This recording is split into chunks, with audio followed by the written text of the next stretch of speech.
I've heard you speak about dis-ease and how dis-ease is a manifestation of thought. And somehow, late in my college years, I manifested a troublesome skin condition. And it's very debilitating to me. And I want to know how to shift my energy in a way that will cause me to focus less on the dis-ease. Well, you have to decide. Now, this is a really good basis to have this discussion from. You have to decide what is the trajectory that you most choose.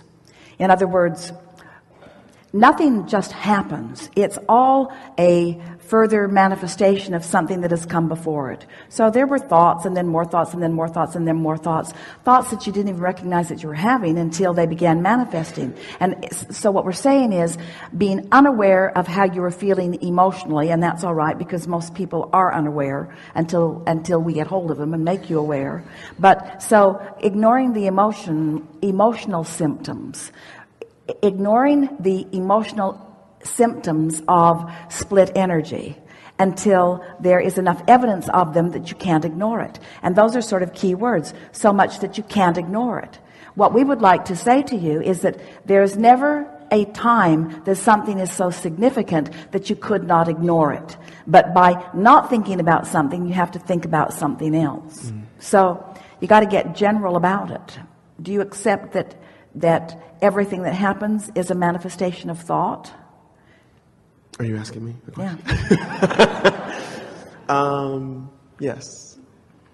It was a leading question because if you're not there yet, then no discussion that we ever will have that we would have would be of any benefit to you. So there is a tendency to believe that I need to get to the bottom of whatever it was that I was thinking that caused something to manifest that I don't want. And we say it's perfectly all right to be standing in a manifestation or a realization of something unwanted, and from right there where you stand say, I really don't like that. What I want is this.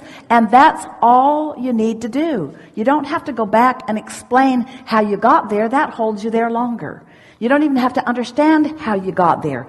All you have to know is that you don't like where you are, and on the other end of that is, what would you like instead? So if we were standing in your physical shoes, we would be saying these kinds of things to ourselves.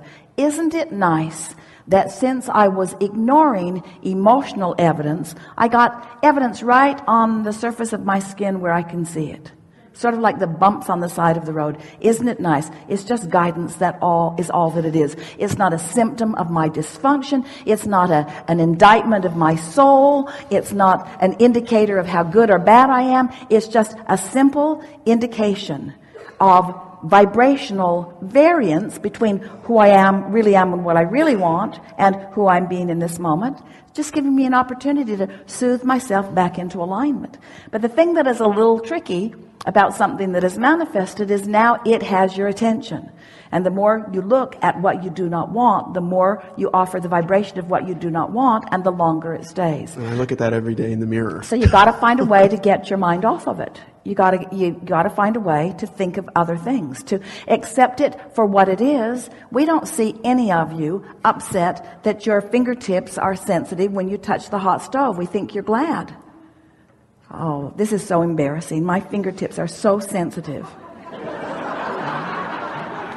I'm going to train myself.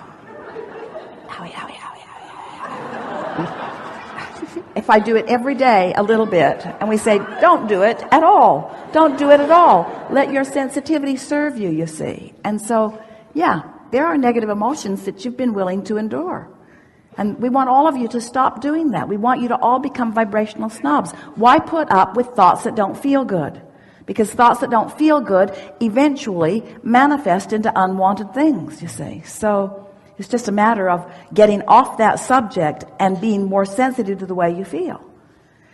Now, one of the things that is really helpful, we haven't talked in this way for a while, but we're going to do it now, and then we're going to tie it into this high-flying disc conversation.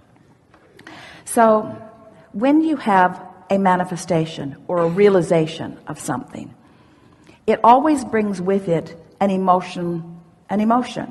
So what's the emotion that is, what do you think, what emotion sticks out most to you about this manifestation of this skin condition? What's the first thing that comes to your mind when we say, how does that make you feel? What does that feel like?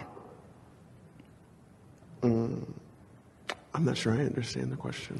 We're asking you that when you do look in the mirror and when you do acknowledge that you have this skin condition, what is the emotion that you feel?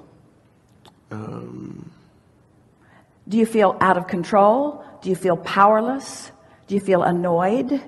Do you feel irritated? Do you feel confused? I feel unattractive. So you feel like if someone else, you feel that if someone else were to hold you as their object of attention, that they would not like what they see. Yeah.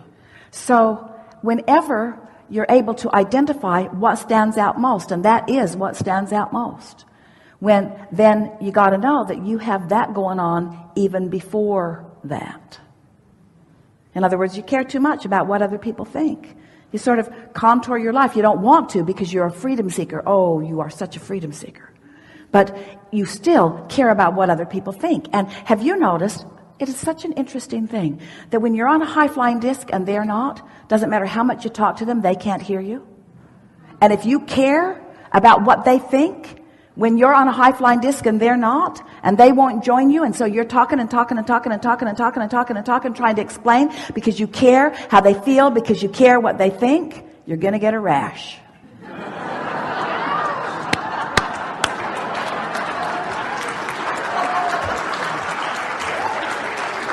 Enough? Something more? No, that's enough.